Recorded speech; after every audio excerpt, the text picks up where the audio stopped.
ये कार्यक्रम सत्य घटनाओं से प्रेरित हैं। जिनके साथ ये घटनाएं घटी उनकी वास्तविकता उन्हीं तक सीमित है।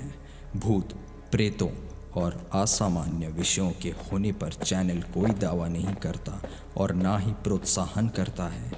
अद्भुत, अविश्वसनीय और अकल्पनीय सच्ची घटनाओं पर आधारित कहानियों को सुनने के लिए जुड़े रहिए भूत वास्ता के साथ।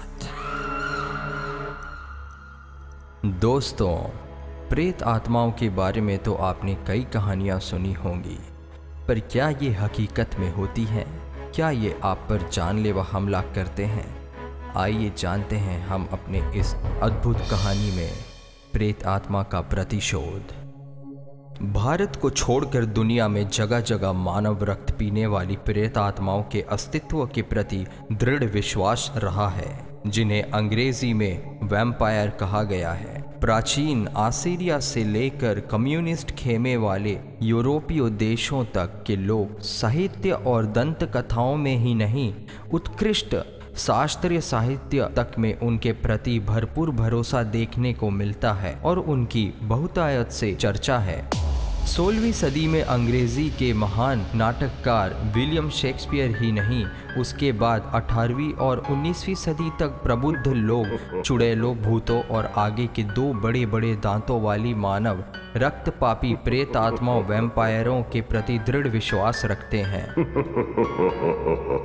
गिवोवानी, पॉलिडोरी, माइकल मार्शनट अपने साहित्यिक कृतियों में उनका सदुपयोग करते हैं।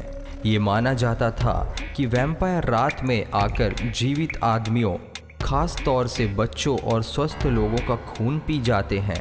वैम्पायर के शिकार उनके अजीज और रिश्तेदार होते हैं। फलस्वरूप आदमी की मृत्यु हो जाती है। ये भी मान्यता है कि जिस आदमी को मृत्यु इस तरह होती है वो खून पीने वाला वैम्पायर ही बनता है। ग्रीक लोगों की मान्यता थी कि शैतान धर्मच्युत लोगों को वैम्पायर बनाता है और उन्हें जीवित रखता है। कहीं कहीं मृत्यु के बाद सयाने लोग ध्यान से जांच पड़ताल करते कि यदि ऐसा शक हुआ तो किसी हरे पेड़ के नुकीले कूंठे से उस मृतक शरीर गोद कर गला काट देते थे और उनके दिल को जला दिया जाता था। 16वीं से 18वीं सदी के बीच जगह जगह इस आशंका में मृत खूनी पिशाच है। कब्रें खोदकर शवों को गोदा गया, सिर काटे गए और दिल निकालकर जलाए गए। फ्रांसीसी दार्शनिक जॉन जैक्वेल रूसी वैम्पायरों के अस्तित्व को न्याय, धर्म और चिकित्सकीय प्रमाणों से सिद्ध करते हैं एवं उन्हें वैद्य तथा इतिहास सम्मत बताते हैं। इस अवधि में वैम्पायर से जुड़े ज़्यादातर कथित मामले सामने आए। 1732 में सर्बिया के गांव मैडिंगना, जिसे मैड्रिगा अथवा मैडवेग्या भी कहते हैं, वहां भारी संख्या में लोगों को मृत्यु हुई, जिसका जिम्मेदार पूरी तरह से खूनी पिशाच ही माना गया। इसके जांच दल को डेप्यूटेशन ऑफ बेलग्रेड की संज्ञा दी गई तथा उसे निर्विवाद साक्ष्य के रूप में संपूर्ण यूरोपीय विश्वविद्यालयों और अन्य संस्थाओं ने स्वीकार किया। स्थानीय दंत कथाओं से प्रेरित अंधविश्वासी किस्म और जन सामान्य ने ही ऐसे निष्कर्ष नहीं निकाले थे। भयभीत ग्रामीणों की बात जब हैब्सबर्ग सम्राट चार्ल्स चतुर्थ तक पहुंची तो उन्होंने फौज के सम्मानित सर्जनों के दल को जांच के लिए भेजा, जिन्होंने उपर्युक्त निष्कर्ष निकाले थे। उन्होंने मौतों का कारण एक पूर्व सैनिक आर्नोल्ड पायोले को वैम्पायर बताया। आर्नोल्ड ने शुरू में किसान के बजाय फौजी बनकर तुर्कों के खिलाफ युद्ध में भाग लेना उचित माना, क्योंकि उसके देश के हंगरी और ट्रांसिल्वानिया से जुड़े दक्षिणी सरहदी इलाकों पर तुर्कों के कब्जा कर रखा था। आर्नोल्ड को तुर्की सबिया की सीमा के निकट कसोवा में ही ज्यादा तैनात रहना पड़ता था। वैम्पायरों के दंत कथाएं उस इलाके में ज्यादा जुड़ी है। बताया जाता है कि तैनाती के बाद आर्नोल्ड पर एक वैम्पायर ने हमला कर दिया तथा उसके शरीर से खून चूसकर उसे मृत मानकर चला गया था, मगर सौभाग्य से आर्नोल्ड बच गया। आर्नोल्ड को पता चला कि उसे जिंदा पाकर वैम्पायर फिर आकर उसके जीवित रहने तक रक्तपात क्रिया बार बार दोहराएगा। अचानक उसने वहां एक कब्र देख ली जहां से वो खून पीने वाला पिशाच निकला था। उसने उस पिशाच को मारकर कब्र के पास की थोड़ी सी मिट्टी उठाकर खा ली। उस वक्त मान्यता थी कि अगर कोई पिशाच को मारेगा तो उसे उसकी कब्र के पास की मिट्टी थोड़ी सी उठाकर खानी पड़ेगी और फिर वो जिंदगी में कभी भी वैम्पायर नहीं बनेगा। हालांकि आर्नोल्ड इस डर से आगे भी पूरी तरह आज़ाद नहीं हो पाया था।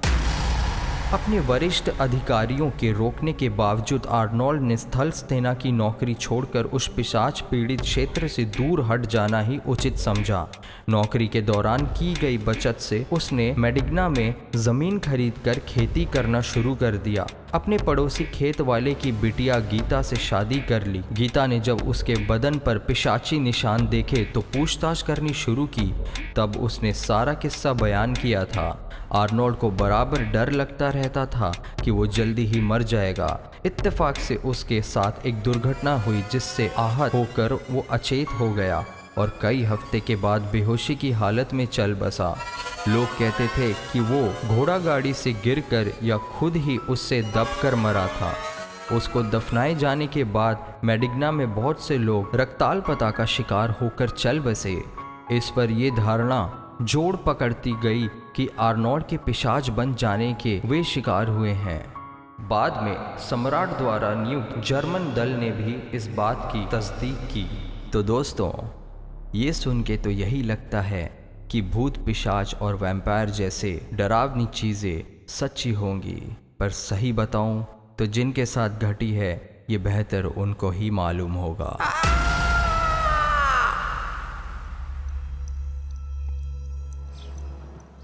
यदि आपके पास ऐसी कोई भी आर्टिकल या जानकारी है जो आप हमारे साथ शेयर करना चाहते हैं, कृपया उसे अपनी फ़ोटो के साथ ईमेल करें। हमारा आईडी है bhootpasta@gmail.com। पसंद आने पर हम उसे आपके नाम और फ़ोटो के साथ यहाँ पब्लिश करेंगे।